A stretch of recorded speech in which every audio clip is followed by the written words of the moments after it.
dosen kita. Siapa guys? Wadi. Selamat menyaksikan. Dadah. Pak, bagaimana pendapat Bapak tentang pendidikan formal berkontribusi terhadap pengembangan kecerdasan intelektual sekarang? Baik, bagaimana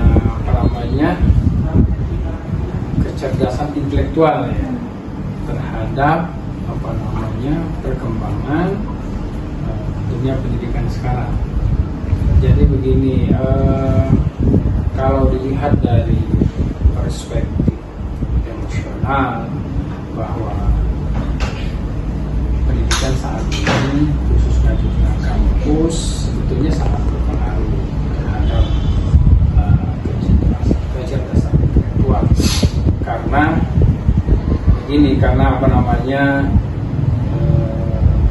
anak-anak muda sekarang cenderung untuk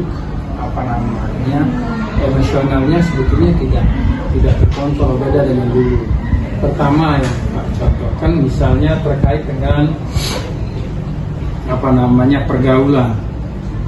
pergaulan anak-anak sekarang sebetulnya cenderung untuk tidak memperhatikan etika sopan santun. Makanya saat ini sebetulnya sangat berpengaruh sekali terhadap kecerdasan emosional. Kenapa sangat berpengaruh? Karena timbulnya rasa kebersamaan, kemudian rasa gotong royong itu sebetulnya saat ini masyarakat kampus atau anak-anak kampus ini sangat kurang. Kenapa? Beda dengan zaman Pak dulu.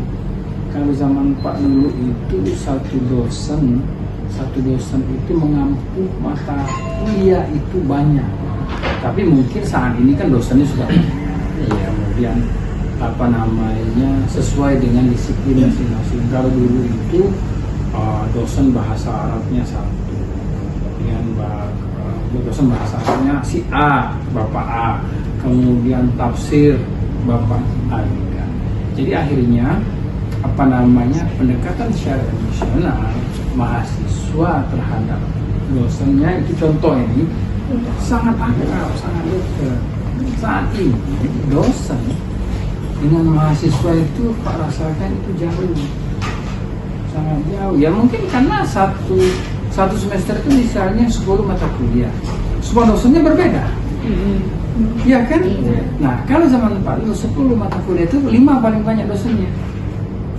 Itu di tahun 90-an zaman Pak dulu. Jadi, kedekatan emosional dengan kedekatan emosional dosen dengan dengan mahasiswa itu terasa seperti anak, kemudian kalau dengan dosennya ibu-ibu seperti ibu, ya kan? Jadi itu sebetulnya makanya saat ini Pak merasa bahwa itu sangat kurang. Itulah mungkin secara pendekatan dengan seperti kita misalnya 16 kali pertemuan tidak terlalu banyak, belum dipotong libur, belum sudah selesai. Ya kalau ketemu kembali dengan dosen yang sama dengan mata kuliah yang berbeda kan, kalau udah ketemu lagi sudah Pak juga lupa. Itu contoh. Jadi saat ini Pak rasakan kurang sebetulnya, makanya mungkin ada upaya-upaya yang harus ditingkatkan. Ya, silakan apa lagi? Saya ingin bertanya Pak Sim, apa saja manfaat memiliki kecerdasan spiritual yang tinggi? Ya baik, sebetulnya kalau manfaat ya spiritual yang tinggi, sebenarnya kalau spiritual yang tinggi itu sebetulnya banyak pendekatan dengan kepada Tuhan atau kepada Allah. Kalau kita lihat saat ini tidak hanya mahasiswawi yang mempunyai kecerdasan spiritual yang baik. Kita melihat sebetulnya sisi spiritual yang baik itu kita lihat kasar mata itu sebetulnya dari materi ibadah kemasyarakatan. Misalnya seorang mahasiswa itu dia ahli misalnya, dia menjadi seorang Polri misalnya. Nah, walaupun dia bukan mahasiswa UIN, yang dia mungkin dari kecilnya memang bagus bacaannya kan, itu beda di masyarakat. Jadi pengakuan di masyarakat itu berbeda. Seperti misalnya mahasiswa saat ini, kalau kita misalnya baik dalam arti pengambil ke masyarakatnya, misalnya kalau laki-laki itu dia misalnya pintar ceramah, kemudian baik dalam arti misalnya dia pintar khotbah, kemudian dia bagus ngajinya, tilawatannya bagus, itu beda di masyarakat pengakuannya. Oh, dia adalah anak itu, misalnya kalau laki-laki, adik itu bagus, itu ustaz, kalau itu adik-adik wanitanya ustazah. Dan itu beda pengakuan di masyarakat. Kita dihormati, disegani, dan kita diakui, pembicaraan kita juga didengarkan. Nah, makanya sebetulnya perlu. Jadi kalau kita, tantangan yang mahasiswa ini itu. Jadi masyarakat itu tidak melihat bahwa kita ini jurusan MPI. Tahunya masyarakat itu kita pintar berdakwah, ya kan? Makanya itu pengaruh sekali secara emosional, kemudian spiritual itu identik sebetulnya. Kalau kita bicara spiritual itu identik dengan dengan ibadah sebetulnya, ya kan? Itu artinya dengan ibadah dan kedekatan kita dengan Allah. Tapi itu secara personal, secara pribadi kita. Tetapi kalau secara di masyarakat, kita pengakuan masyarakat sebetulnya. Tapi kalau spiritual secara pribadi, secara personal itu kan kita ibadah. Tapi kalau secara masyarakat, secara umum kita pengakuan ibadah untuk bersama-sama mengajak masyarakat. Ini tuh lagi ini Pak, saya itu kan belum mengetahui cara meningkatkan kecerdasan spiritual tersebut. Bagaimana cara kita mahasiswa untuk meningkatkan kecerdasan spiritual tersebut? Meningkatkan kecerdasan spiritual, ya, meningkatkan kecerdasan. Sebetulnya meningkatkan kecerdasan spiritual itu sebetulnya secara personal, secara pribadi, kalau perspektif Pak, bahwa begini, kalau dilihat dari peningkatannya itu adalah pengasahan atau pengayaan diri. Jadi Pak, pengayaan dirinya dengan cara yang bagaimana gitu? Pertama, pengayaan diri itu selain kita belajar dan membaca, sebetulnya kita dituntut untuk pendalaman diri itu misalnya begini, secara konsep bahwa kita itu secara umum kita itu taat kepada Allah. Jadi secara konsep itu hukumnya wajib, kita taat kepada Allah, itu hukumnya wajib. Tetapi dalam prakteknya kita tidak sesuai dengan apa yang kita inginkan. Ya, contohnya begini, kita tahu bahwa menolong orang itu mendapatkan pahala. Kita tahu membantu sesama, baik itu kawan maupun orang, itu baik, ya kan? Iya Pak. Contoh saja yang sangat sederhana, membuang diri, membuang paku atau yang ada di jalan itu baik karena untuk kemaslahatan. Tetapi itu tidak kita lakukan, kita malas, ya kan? Nah, bagaimana cara meningkatkan itu? Sebetulnya apa? Di dalam jiwa kita. Pak, sebetulnya seringkali melihat kalau di kendaraan, apakah itu naik motor, naik bawa mobil, itu kita sering melihat orang membuang sampah di jalan. Kita tahu sebetulnya di dalam jiwanya kita tahu bahwa membuang sampah di jalan itu tidak boleh, terlepas ada aturannya. Ya kan? Membuang sampah di jalan itu tidak boleh. Kita tanya, tahu pasti. Yang bawa kendaraan itu tahu bahwa buang sampah itu di jalan tidak boleh. Tetapi apa yang terjadi? Dia masih melakukan itu. Nah, kita juga mungkin, kita juga sedang menunggu dosen yang kuliah makan atau minum, kemudian ada yang kita kadang seenaknya aja lempar, kan tong sampah lempar. Kalau nggak masuk ke tong sampah itu kita lihat. Sebetulnya cara kita meningkatkan hal-hal yang kecil begitu, sebetulnya itulah cara kita untuk meningkatkan kecerdasan spiritual. Jadi kecerdasan spiritual itu tidak selalu identik dengan ibadah. Nah, kan itu kan ibadah kita. Menolong orang itu tidak selalu dengan materi. Kita sering melihat orang jatuh di jalan, kita males mau nolong. Padahal kita tahu menolong orang itu baik. Kita naik motor, ada orang jatuh, nah bapak itu jatuh, kita jenguk baik. Ya kan? Iya. Kita malas berhenti. Yang benar itu kita stop. Apa pak, ada apa bu? Ini nyampak apa? Oh iya, aku ditabrak, disenggol oleh bapak-bapak ibu-ibu. Ya sudah kan, diangkat ke motornya, kita pinggirkan. Ibu udah apa bu? Aku perlu ke rumah sakit bu. Kami itu sebetulnya jiwa cara kita usut meningkatkan spiritual. Jadi jangan selalu kita baru si A itu bahwa sudah meningkat emosi spiritualnya, sholatnya rajin, puasa Senin Kemisnya bagus. Bukan itu pribadinya bagus, tapi di masyarakat dengan kawan-kawan kan ya kan? Nah, itu sebetulnya cara meningkatkan kita pengayaan diri itu. Lagi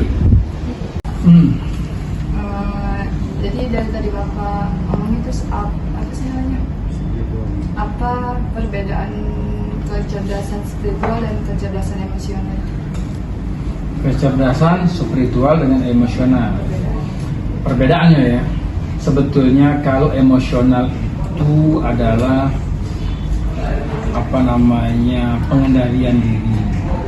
pengendalian diri sebetulnya.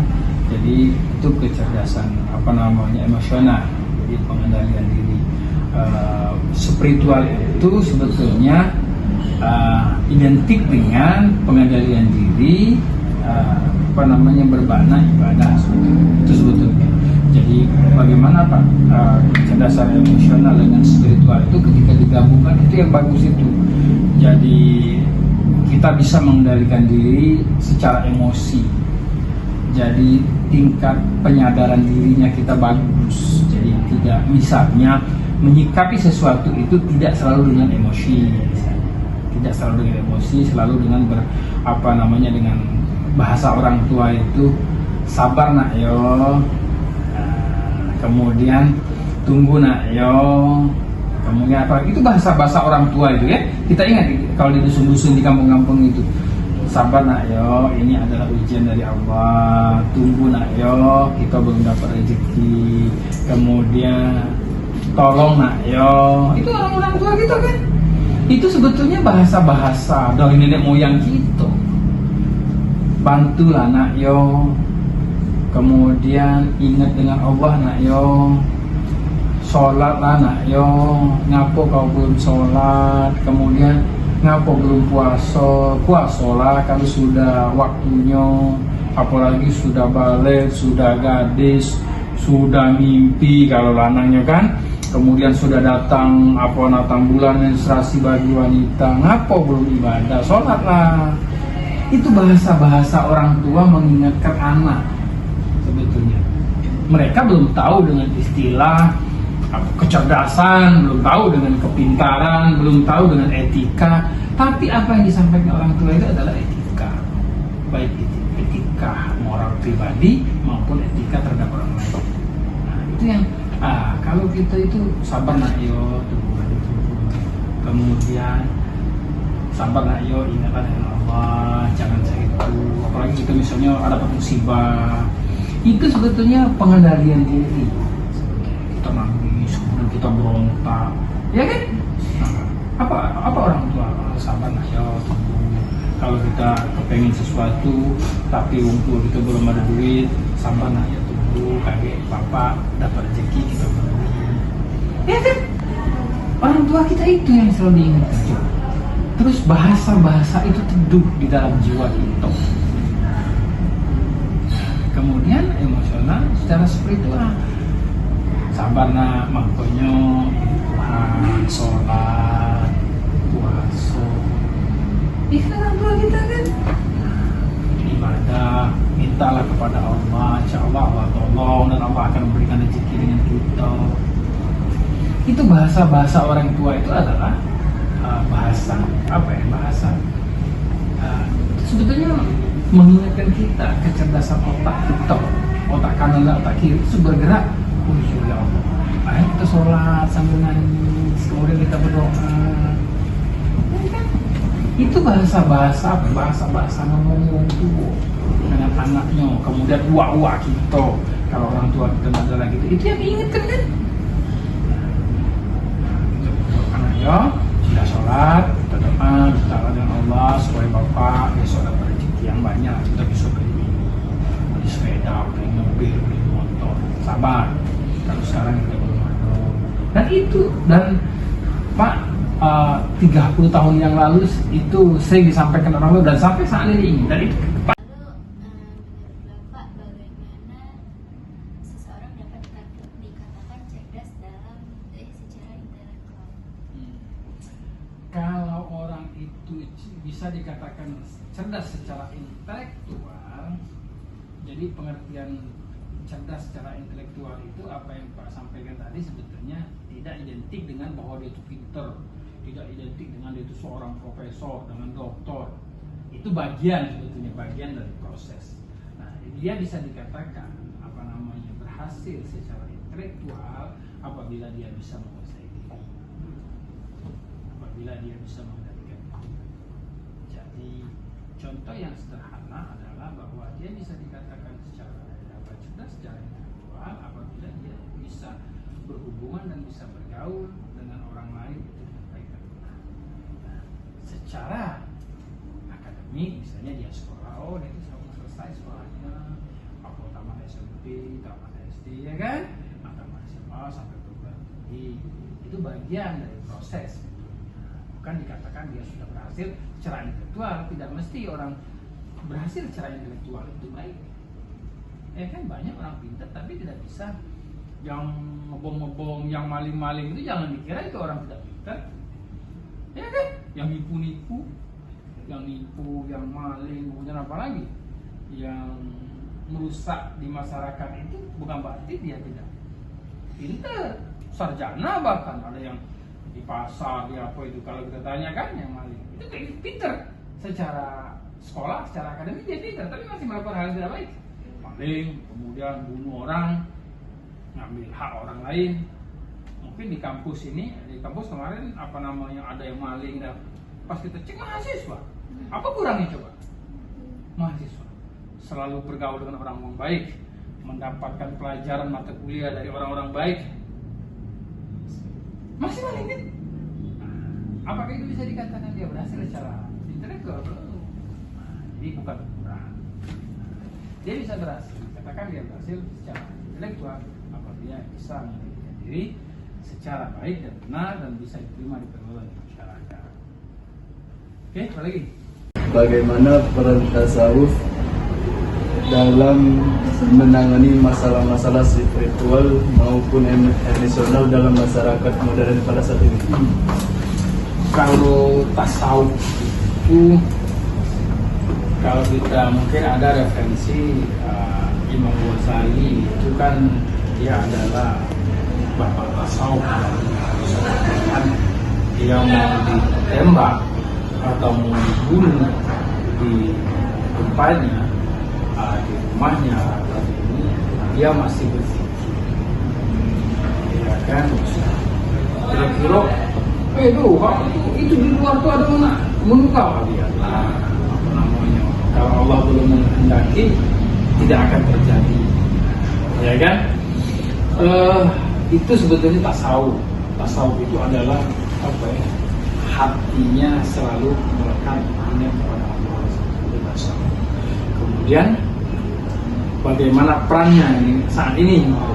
Pada saat ini apa perannya? Ya sebetulnya sangat berpengaruh sebetulnya peran ilmu tasawuf itu pada saat ini.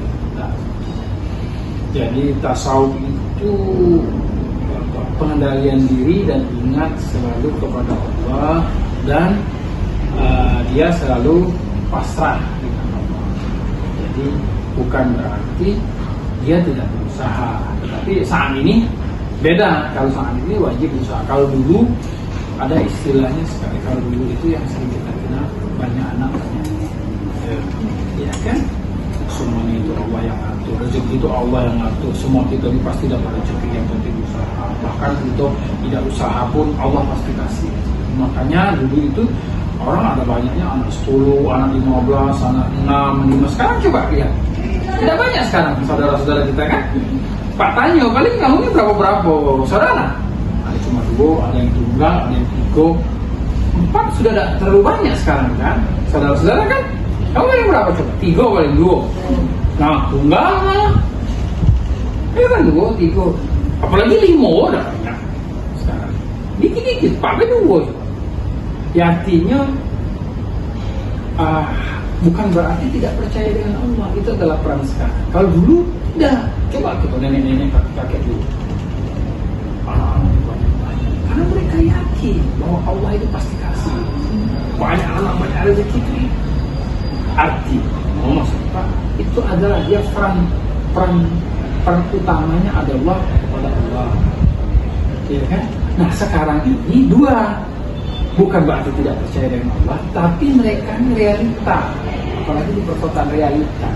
Mak lupa itu anak banyak, gaji dia cuma berapa, bulan sekolah kan. Tapi orang-orang tua dulu juga sekolah semuanya anaknya. Tapi kita sekarang kurang. Nah, jadi tapi tidak berarti salah kan? Tapi itu tetap penting. Kalau kita mana Pak di mana sekolah dulu? Nah, tapi orang tua dulu kita sekolah, Pak 5 saudara sekolah semua. Tapi kalau pada sanggup saat ini, kita sanggup katakanlah. Padahal dia sama itu kalau gaji dapat penghasilan, istri dapat penghasilan.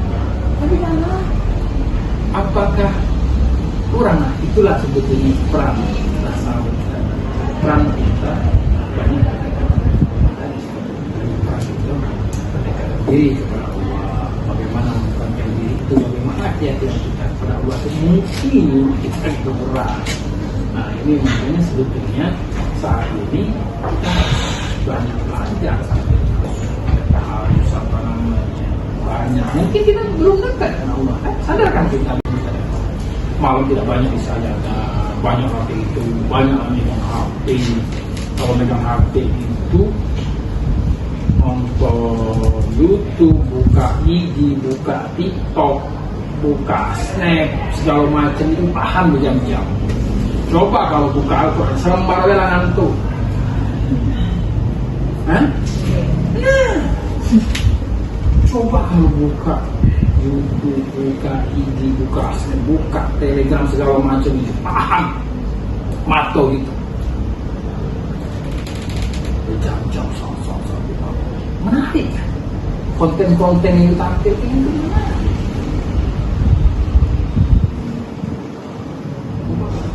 Baca Al-Quran dulu di atas sajadah, baca Al-Quran. Nah, terus 30 menit. Nah, itu kita saat ini makanya apa namanya peran satu perlu diimplementasikan dengan sekarang. Baik. Bapak, apa saja ciri-ciri seseorang yang memiliki kecerdasan intelektual yang tinggi. Ciri-ciri ya, tadi sebenarnya hampir sama dengan pertanyaan tadi. Ciri-cirinya hampir sama dengan bagaimana ciri-ciri orang yang sudah memiliki intelektual yang tinggi, kemudian dengan orang-orang yang sudah tingkat emosional, intelektualnya sama seperti itu. Ciri-cirinya apa yang Pak jelaskan tadi sebenarnya, kalau dia sudah ciri-ciri dia bisa mengerti ini sama seperti pertama tadi, bahwa kalau dikatakan bagaimana dia dikatakan bisa baik atau benar, itu tadi dia sudah tataran kepada enak didengar kalau dia ngomong istilahnya. Kemudian kalau kita minta nasihat dia baik menyampaikan. Kemudian tingkat emosional negatifnya tidak kelihatan. Dia selalu berkata bahwa sudah satu dulu saja, bahwa ini adalah bagian dari praktik. Sabar saja, bahwa ini adalah proses. Susahnya Pak sekarang ini, apalagi kami bimbingan, dosennya jarang ketemu, tidak pernah masuk, kalau di WA tidak pernah dibales. Bagaimana dia bisa dikatakan baik? Nah, cirinya bahwa dia itu adalah tingkat intelektual yang baik, ya kita sabar dulu, itu adalah bagian dari proses. Kita harus sabar. Jadi yang bagaimana cirinya dia sudah sampai ke sana atau belum? Mungkin kita dilihat dari sikap dan perilaku mencari yang paling baik. Itu saja. Jadi apakah dia sudah menyelesaikan problemnya S1 S2 itu sudah baik atau itu sudah bagian dari ciri belum tentu. Itu dah Pak katakan tadi bahwa dia banyak orang-orang yang hebat di sekeliling kita, tapi perilakunya tidak baik. Ya kan? Orang bisa dikatakan baik itu tadi kembali kepada perilaku dan baik. Baik Pak, terima kasih atas tanggapan dari Bapak mengenai judul kami, yakni ialah kecerdasan spiritual, emosional, mengenai akhlak tasawuf. Baik, mata kuliah akhlak tasawuf dan dosen pengampunya Pak Bambang. Baik, terima kasih dan semoga materi ini akan bermanfaat. Ini adalah bagian dari mata kuliah yang akhlak tasawuf. Iya Pak. Insya Allah kedepannya akan lebih baik. Ya, amin.